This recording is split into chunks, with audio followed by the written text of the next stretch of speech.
Bon, je dois t'avouer qu'en ce moment, j'ai un sérieux coup de mou, un sérieux coup de fatigue qui me ralentit fortement dans ma progression sur les réseaux. Parce que je fais un taf 35 heures qui me pompe littéralement toute mon énergie. C'est-à-dire que quand je rentre chez moi le soir, je fais mon sport et après je sais que j'ai encore ça à faire, j'ai encore ces vidéos à tourner, je dois encore me former. Et comme je fais ça depuis maintenant fin 2023, bah là je commence vraiment mon corps qui commence à donner des signes de faiblesse. Tu vois, la tête qui tourne, des nuits de sommeil qui ne sont pas optimales, je tombe de plus en plus régulièrement malade et donc ça forcément ça a un impact sur ce que je fais là. Et moi ma chaîne justement le but c'est de montrer toujours le meilleur de moi-même, d'être toujours à fond, toujours en performance, de donner des bons conseils, etc. Et j'avais hésité à tourner cette vidéo parce que je me dis est-ce qu'il faut que je montre mes vulnérabilités? Et je pense que oui. C'était difficile à prendre pour moi parce que j'ai cet orgueil, j'ai cette fierté de ne pas vouloir montrer des faiblesses, mais ça fait quand même partie de mon quotidien. Et la vulnérabilité aussi, elle fait partie, si tu regardes bien, des super-héros. Superman ne serait pas apprécié à sa juste valeur s'il n'y avait pas ce point faible avec la kryptonite. Parce que du coup, il serait toujours invincible et puis ce serait chiant à regarder. Et moi, je me dis que finalement, ma vie aussi, elle serait un peu chiante à regarder si tout se passait bien, si tout était carré. Bon, là par contre, je ne te le cache pas, c'est loin d'être tout rose, c'est beaucoup de difficultés. Et il y a même eu des gros moments de doute avec ce que je fais là. Parce que si tu regardes bien, je suis à plus de 300 vidéos et les résultats sont pas ouf. Les résultats ne sont pas là. Et je me dis, mais mince, c'est quoi? Qu'est-ce qui coince? C'est mon image, c'est ce que je propose. Alors j'essaye de me former de plus en plus, tu vois, d'écrire des bons titres. Je sais que la thématique relation homme-femme, bien sûr, elle est plus recherchée. Mais je vois bien que ça ne progresse pas comme je veux. Et puis surtout, mes commentaires, des fois, sont vraiment très tranchants. Voilà, il n'y a pas vraiment de construction dans la négativité. Je prends les commentaires négatifs, mais là, je vois que je n'ai pas de construction. Donc soit c'est on me dit rien, ou soit on me casse du sucre sur le dos. Et puis, à part cette histoire de commentaires, bon, on va me dire finalement c'est un détail parce qu'à force de créer les commentaires, au bout d'un moment, ils te passent au-dessus de la tête. Hein. Que ce soit positif, bon, ça fait toujours plaisir, mais le négatif, j'ai envie de te dire, maintenant, il ne m'affecte quasiment plus. Donc ça, c'est gagné. Ça, je sais que je continuerai malgré le nombre de commentaires négatifs. Parce que moi, je fais réagir. On ne peut pas toujours plaire, ça c'est clair. Soit c'est un oui, soit c'est un non. Et au moins maintenant, je ne suis plus dans l'indifférence. Grâce à la création de contenu, je remarque que soit on est OK, soit on n'est pas OK. Et c'est ce qui me permet aussi d'affirmer un petit peu plus mon caractère. Par contre, là, ma difficulté principale, ce qui me touche le plus, c'est mon travail salarié 35 heures. Parce que j'ai absolument, je suis comme tout le monde, j'ai absolument besoin d'un travail pour parvenir à payer mes charges. Hein. Mais ça me coûte beaucoup en énergie parce que je fais quelque chose que je n'aime pas tellement. Bon, il y a une bonne ambiance, mais voilà, jusque-là, j'ai fait des jobs que je n'ai pas trop aimés. Et sur le moral, forcément, ça impacte beaucoup. Et là, je commence seulement à trouver un petit peu ce que je veux toucher, tu vois, ma passion. Je pense que ce serait plus dans l'objectif de formation, de coaching. Et là, je vais me former bientôt au copywriting. Alors oui, on peut me dire, ouais, le copywriting, tu te formes dessus, alors que là, il y a l'avancée de l'IA qui va écrire des textes à la place. Ouais, mais je pense que les gens, ils auront toujours besoin de quelqu'un pour écrire des textes, parce que l'IA a ses limites.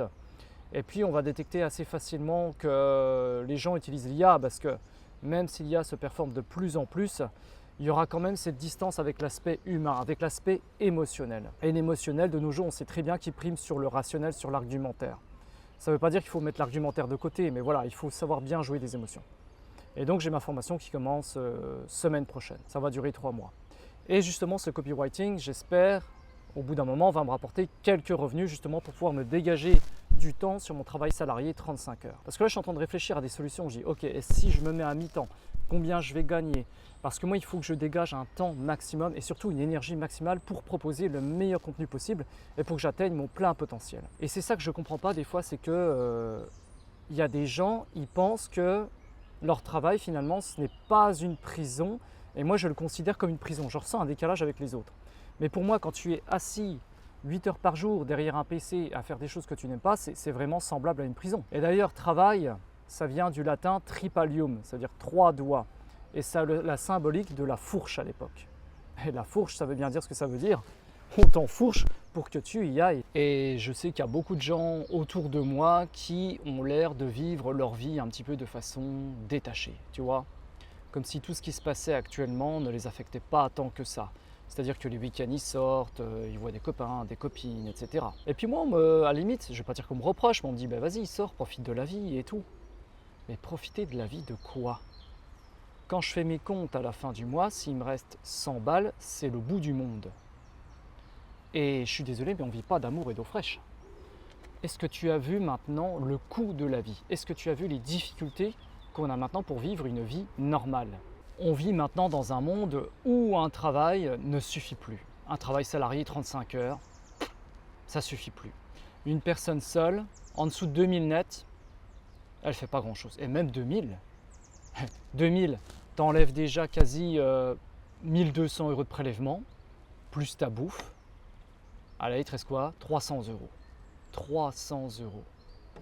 Et puis en plus, comme bien sûr tu vas gagner plus, et ben les impôts vont te déduire plus. Puis ta prime d'activité va baisser aussi.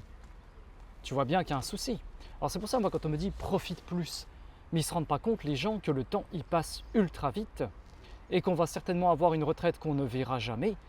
Et moi, même si actuellement je galère à faire ce que je fais, que je suis claqué, etc., bah oui, mais en même temps, je paye le prix de ma liberté et de mon ambition. Pour moi, ça passe par le travail, j'ai pas le choix. Et tu n'as pas le choix non plus. On arrive à un tournant dans notre société où les valeurs traditionnelles ne vont plus exister, où le schéma CDI, maison, chien, ça commence de plus en plus à disparaître, il n'y a plus de stabilité. Tu vois bien que ça bouge dans tous les sens, il va falloir t'adapter. Et c'est pour ça aussi, je pense que je suis secoué parce que j'étais trop dans mon confort et là je suis en train de me mettre des gros coups de pied aux fesses parce que comme je te l'ai dit, personne ne me les a mis et il faut absolument que je parvienne à cet objectif. C'est pour ça autour de moi j'ai l'impression d'avoir affaire à des gens mais qui sont déconnectés de la réalité, qui ne se rendent pas compte. Alors soit ils s'en rendent compte et ils se mettent la tête dans le sac parce qu'ils veulent pas voir et donc ils pensent au divertissement pour oublier un petit peu ce quotidien qui ne va pas, ou bien ils ne se rendent pas compte. Mais quand même, je veux dire, c'est criant, ça se voit qu'on galère, qu'on en chie.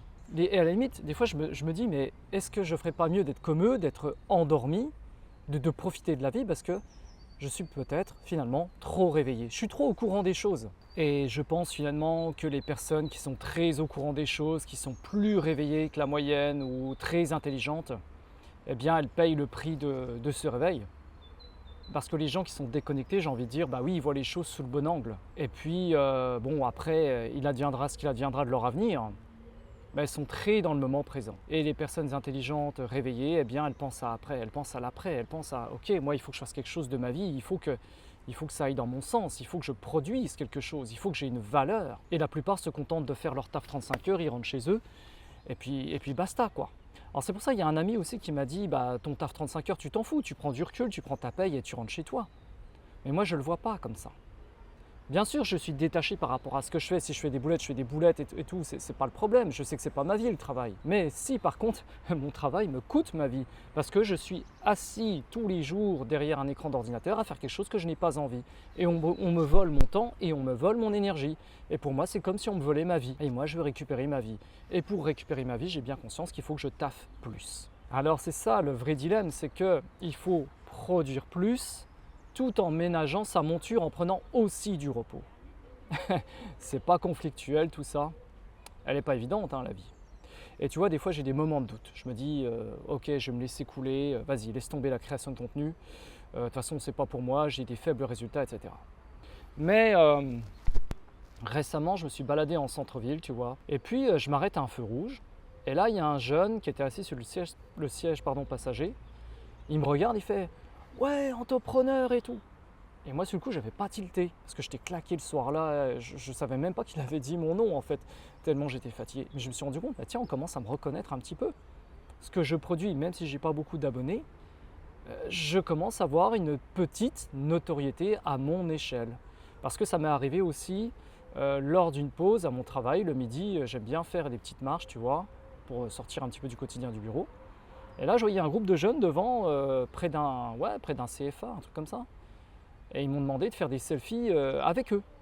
Et ça m'a fait grave plaisir.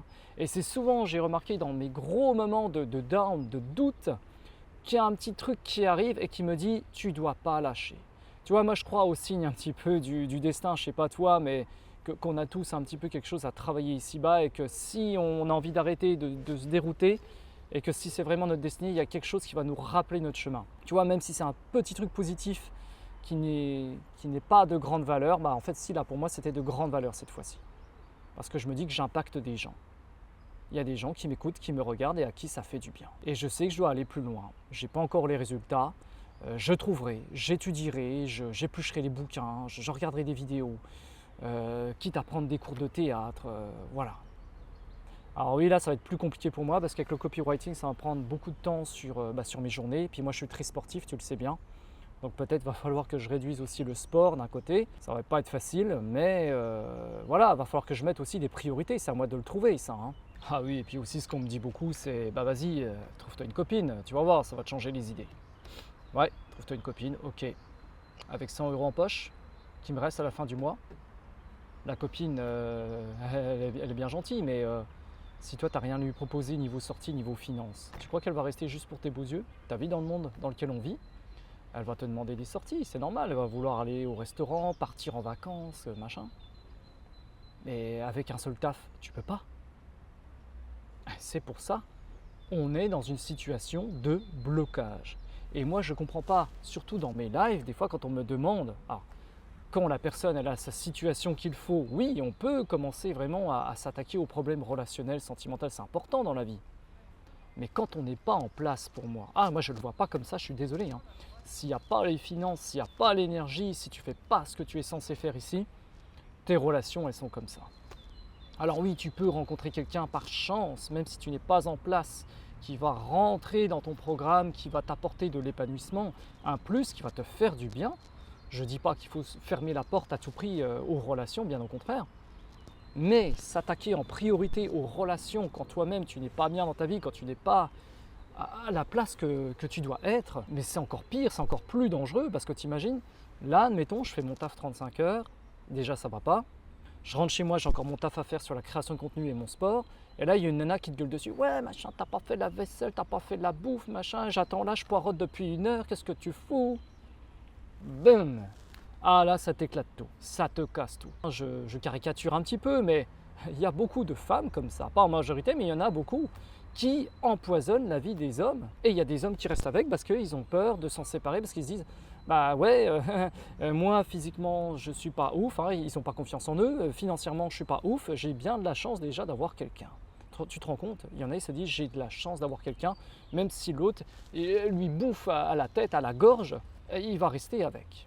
Parce qu'il ne veut pas se retrouver seul. Mais moi je le dis, il vaut mieux, là, maintenant, à l'heure actuelle, rester seul et produire ce qu'on est censé produire pour avoir une meilleure vie et ensuite rencontrer des gens justement de meilleure qualité. Parce que si tu n'es pas bien, tu vas attirer des gens qui ne sont pas bien dans ta vie, c'est mathématique. Et puis c'est vrai, tu te dis, attends, moi je passe toutes mes journées au boulot, si en plus je rentre les soirs chez moi, si c'est pour me faire crier dessus, et puis si en plus dans les poches j'ai plus rien, j'ai à peine de quoi me payer une pizza dans le mois, tu comprends pourquoi maintenant je bosse comme un malade. Et tu comprends pourquoi tu devrais aussi, toi, t'y acharner, te mettre sérieusement au taf. Parce que la retraite, on risque de ne plus l'avoir, ton CDI, tu n'es pas sûr de le garder, et tu as absolument besoin de trouver des solutions alternatives pour te couvrir. Tu dois couvrir tes arrières. On me dit, ouais, le dev perso a ses limites, chercher la meilleure version de soi-même, c'est fatigant, etc. Oui, c'est vrai que des fois ça peut être fatigant, ça peut être frustrant, je le concède. Mais il y a quand même une grande part de vérité. Dans ce monde actuel, si tu ne fais pas attention à toi, tu vas te faire bouffer de tous les côtés. Que ce soit dans les domaines amicaux, relationnels, travail. Si tu ne boostes pas tes performances, tu vas être un homme carpette, tu vas être en bas. Et ta vie, elle va se transformer en véritable cauchemar.